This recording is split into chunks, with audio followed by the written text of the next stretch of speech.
अब तो 7 स्टेज ही हम लोग स्टेजेस ऑफ डेवलपमेंट में है, जिसमें हम लोग बर्ड स्टेज देख चुके हैं, कैप स्टेज देख चुके हैं। हम लोग का नेक्स्ट क्या है, बेल स्टेज, जिसमें अर्ली और लेट है। बर्ड स्टेज में हम लोग ने देखा कि ये बर्ड शेप का होता है, जिसको बर्ड स्टेज बोलते हैं, जिसमें पॉलीगोनल सेल होता है, डेंटल सैक होता है, डेंटल पैपिला होता है, यहाँ टूथ बोर्ड होता है। टूथ बोर्ड के प्रेशर एक्सर्ट होने के कारण कैप इस शेप का हो जाता है, जिसको हम लोग कैप स्टेज बोलते हैं, जिसमें ये आपका जो पॉलीगोनल सेल था, यहाँ पे जो डेंटल पैपिला ऐसे ऊपर की तरफ प्रेशर देता है, तो ये स्टेलेट रेटिकुलर में कन्वर्ट हो जाता है, जो कि स्टार शेप का होता है। ये सॉफ्ट एब्जॉर्बर होता है, ठीक है। हम लोग इसमें क्या देखते हैं कि इसमें एक इनर एपिथेलियम है, ये आउटर एपिथेलियम है, और ये डेंटल सैक और ये डेंटल पैपिला। अब हम लोग बेल स्टेज में जाते हैं, तो बेल स्टेज में कुछ ऐसा शेप हो जाता है और ऐसा होकर लास्ट में कुछ ऐसा बन जाता है। तो ये अब कैसे प्रोसेस होता है वो हम लोग देखते हैं। हम लोग आते हैं बेल स्टेज में। बेल स्टेज में हम लोग देखते हैं दो तरह का होता है, अर्ली होता है, लेट होता है। तो अर्ली बेल स्टेज होता है वो क्राउन शेप डिटरमाइन करता है, और जो लेट होता है वो मिनरलाइजेशन एंड रूट फॉर्मेशन होता है। हम लोग ये फिगर डायग्राम ड्रॉ किए हैं, इस फिगर में हम समझाएंगे कि कैसे क्या होता है। तो ये डायग्राम जैसे आप देख रहे हैं, इसमें एपिथेलियम क्या होता है, इवेजिनेटेड हो जाता है, और मार्जिन क्या होता है, कंटिन्यू ग्रो करना शुरू कर देता है। इसलिए इनामल ऑर्गन अब जो है बेल शेप में आ गया, ठीक है। अब क्या होता है कि इट वाज थॉट दैट, हम लोग ये सोचते हैं, ठीक है, क्या होता है। अब ये देखिए, ये हम लोग सोच रहे हैं क्या ऐसा शेप कैसे हो गया। हम लोग सोच रहे हैं यहाँ जो डेंटल पैपिला था, ये प्रेशर यहाँ से एक्सर्ट कर रहा है, और ये जो आपका स्टेलेट रेटिकुलम है, यहाँ से भी प्रेशर एक्सर्ट हो रहा है। तो हम लोग सोचेंगे ये प्रेशर एक्सर्ट हो रहा है, इसके कारण ये शेप चेंज हो गया। नहीं, ये प्रेशर जितना एक्सर्ट कर रहा है उतना ये भी कर रहा है, तो उससे मेंटेन है, उससे ये शेप में चेंजेस नहीं होता है। अब यहाँ क्वेश्चन अराइज होता है कि अगर इसके चलते यहाँ प्रेशर एक्सर्ट हो रहा है, इसके चलते अगर ये शेप क्रिएट नहीं हुआ तो ये शेप कैसे क्रिएट हुआ। तो क्या होता है, ये कैसे होता है कि डिफरेंशियल राइज होता है, माइटोसिस और differential in the cell differentiation होता है।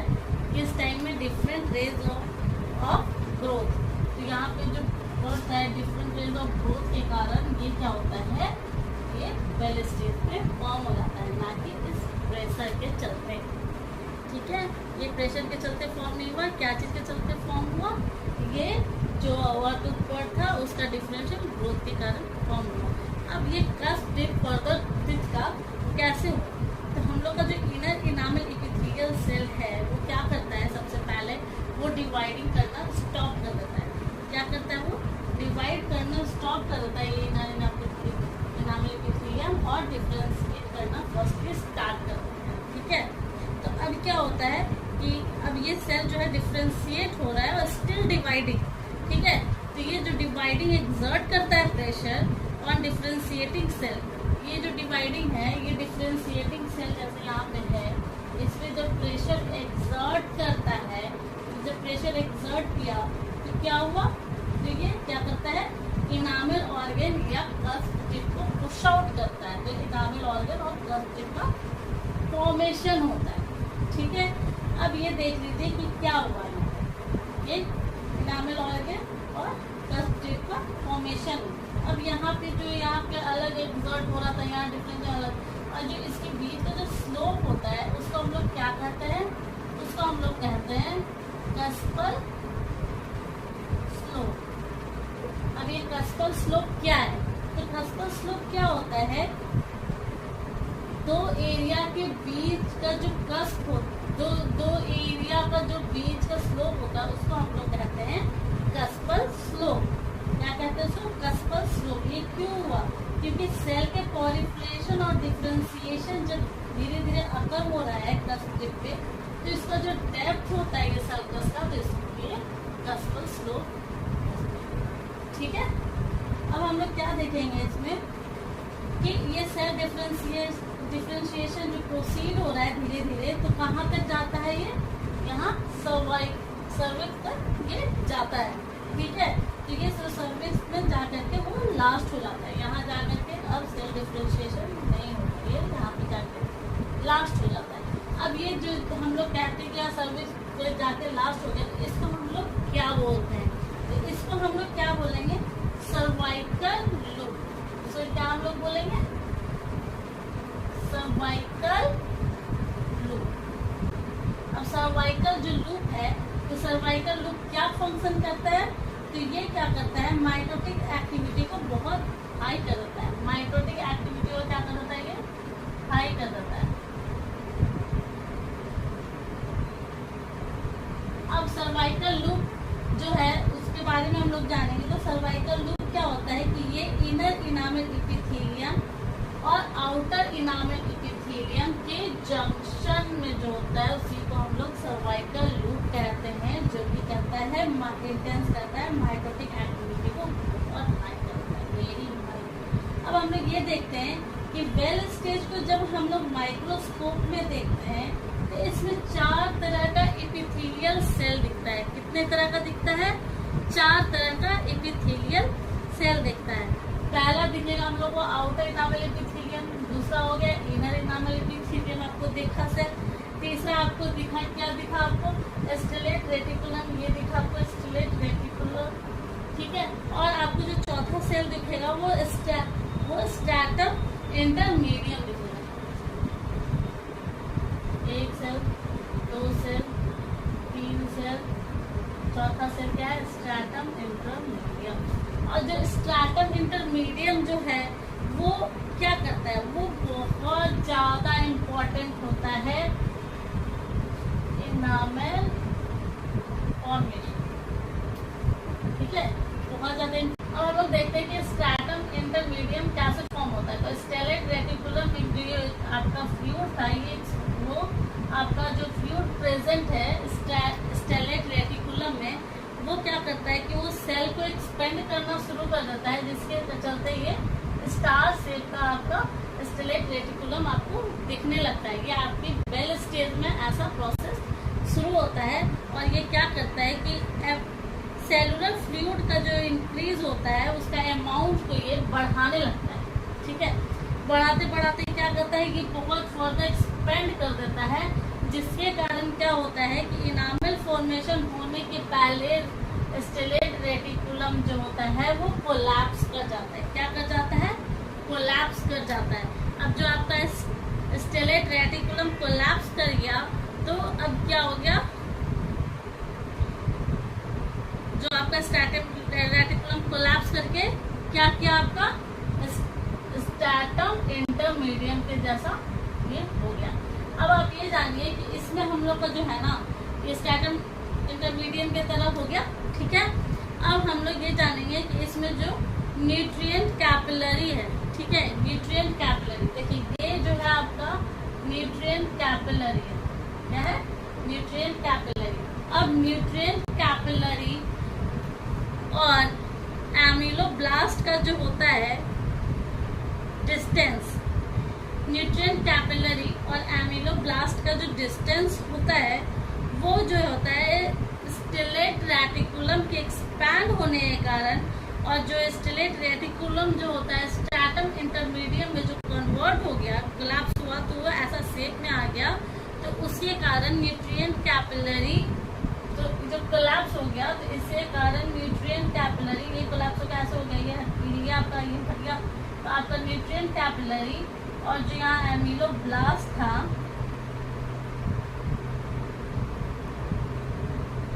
का जो डिस्टेंस होता है वो कम हो जाता है। क्या हो जाता है? कम हो जाता है। अब जो है ये जो होता है जो कम हो जाता है, ये बहुत जरूरी होता है इनामल फॉर्मेशन के लिए। ये इनामल फॉर्मेशन के लिए बहुत जरूरी होता है कि इसका जो डिस्टेंस होता है वो कम हो जाता है, ठीक है। अब क्या होता है कि हम लोग सबसे पहले अब देखते हैं कि जो इनर इनामल एपिथेलियल सेल है वो क्या करता है। वो इनर इनामल एपिथेलियम क्या करता है? वो सिंगल लेयर सेल होता है जो कि डिफ्रेंशिएट करता है एमिलोजेनेसिस को इनटू टॉल कॉलमनर सेल में। क्या कर रहा है वो डिफ्रेंशिएट कर रहा है बाय एमिलोजेनेसिस टॉल कॉलमनर सेल में। तो क्या होता है कि ये जो होता है ये एमिलो विच विल बी कॉल्ड, जिसको कि हम लोग एमिलोब्लास्ट इनर एपिथेलियम सेल कहते हैं, ठीक है। अब क्या हुआ कि इनर इनामल एपिथेलियम सेल जो है वो ऑर्गेनाइज करता है डेंटल पैपिला और हेल्प करता है, ऑर्गेनाइज करता है डेंटल पैपिला को। और क्या हेल्प करता है? ये हेल्प करता है and differentiate it to odontoblast, और हेल्प करके ये क्या करता है? ओडोंटोब्लास्ट में डिफ्रेंशिएट करता है। जो ओडोंटोब्लास्ट में डिफ्रेंशिएट किया तो इससे क्या होता है? आपका ओडोंटोब्लास्ट से आपका डेंटिन का फॉर्मेशन होता है, और एमिलोब्लास्ट से आपका क्या चीज का फॉर्मेशन हो रहा था? इनामेल का फॉर्मेशन होता है। तो क्या हुआ कि इनर इनामेल एपिथेलियम आपका क्या किया? ये एक्सर्ट किया और ऑर्गेनाइज किया, ठीक है, ऑर्गेनाइज किया डेंटल पैपिला को डिफ्रेंशिएट करने में और ओडोंटोब्लास्ट करने में। तो ओडोंटोब्लास्ट का क्या काम था? डेंटिन का फॉर्मेशन, ठीक है, डेंटिन का फॉर्मेशन किया ओडोंटोब्लास्ट से, ठीक है। अब हम लोग इसमें देखते हैं कि जो आउटर इनामेल एपिथेलियम है वो क्या होता है? वो फ्लैटन होता है to low cuboidal form at end of the bell stage. ये लो क्यूबॉइडल फॉर्म है ये हुआ, और इसके बेल स्टेज के एंड में ये क्या करता है? जब बेल स्टेज का एंड होने वाला रहता है तो इसमें क्या होता है? इनामेल के फॉर्मेशन, जैसे कि बेल स्टेज के एंड में, जैसे during the formation of enamel which is pre purity undermine the formation of enamel, ये स्मूथ लेयर जो होता है लीड करता है फोल्ड क्या करता है? और outer enamel epithelium between the fourth adjacent mesenchyme of the dental cell papilla, जो कि कैपिलरी लूप जो होता है वो प्रोवाइड करता है, ताकि वो न्यूट्रिशन सप्लाई बहुत रिच करता है इंटेंस मेटाबॉलिक एक्टिविटी में। किसमें? तो इनामेल ऑर्गन में। क्या? then it will reinforce the surface area will be increase the adjacent ectomesenchyme। क्या करता है? वो फॉर्म करता है पैपिला में और वो कंटेन करता है पैपिलरी लूप। क्या कंटेन किया आपका? वो पैपिलरी लूप कंटेन किया, जो कि प्रोवाइड करता है बहुत ज्यादा nutrition supply, intense metabolic activity, जो कि इनामेल ऑर्गन को बहुत जरूरी होता है, वो न्यूट्रिशन सप्लाई करता है रिच। क्योंकि इनामेल ऑर्गन जो होता है, जो इनामेल ऑर्गन होता है वो एवास्कुलर होता है। क्या होता है? वो एवास्कुलर। तो जो इनामेल ऑर्गन एवास्कुलर है तो उसको जरूरत पड़ता है बाहर से ब्लड सप्लाई का। इनामेल ऑर्गन एवास्कुलर है तो उसको क्या जरूरत पड़ेगा? बाहर से ब्लड सप्लाई का उसको जरूरत पड़ता है। अब हम लोग ये देखते हैं कि एमिलोब्लास्ट जो इनामेल है उसमें क्या होता है? 4 माइक्रो जो होता है, 4 माइक्रो, और यहाँ पे आपका 40 माइक्रो, आपका इसका 4 माइक्रो 4 माइक्रो जो है वो डायमीटर है और 40 माइक्रो जो है इसका हाइट, ठीक है। और ये आप जानते हैं कि इनामेल ऑर्गन क्या है? एवास्कुलर है, उसके इसलिए इसको ब्लड सप्लाई बाहर से जरूरत है, ठीक है। अब हम लोग देखते हैं कि डेंटल पैपिला क्या करता है। तो डेंटल पैपिला जो होता है सेल ओडोंटोब्लास्ट में एज्यूम हो गया है, जो कि क्यूबॉइडल फॉर्म का है। ये डेंटल पैपिला जो था ये आपका ओडोंटोब्लास्ट में एज्यूम हो गया है, जो कि आपका किस शेप का है? क्यूबॉइडल फॉर्म का है। किस फॉर्म का है? क्यूबॉइडल फॉर्म का है। तो अब ये क्या है कि क्यूबॉइडल फॉर्म का है, तो ये क्या फॉर्म करता है? क्यूबॉइडल फॉर्म का ये क्या फॉर्म करेगा? आपका डेंटिन। यहाँ मैंने लिखा है कि ओडोंटोब्लास्ट जो डेंटिन फॉर्म करता है, पर आप ये बता दीजिए ये जो आपका डेंटल पैपिला था तो एज्यूम करता है तो ओडोंटोब्लास्ट हो जाता है, डेंटिन फॉर्म करता है। डेंटल पैपिला क्या करता है? It will form into cell odontoblast. वो सेल ओडोंटोब्लास्ट में फॉर्म करता है, जो कि एक क्यूबॉइडल के शेप फॉर्म का है, जो कि आपका डेंटिन फॉर्म करता है। क्या फॉर्म करता है? वो आपका जैसे एमिलोब्लास्ट जो है वो इनामल फॉर्म किया, ओडोंटोब्लास्ट जो है डेंटिन फॉर्म किया। अब इसमें एक है मेम्ब्रेन,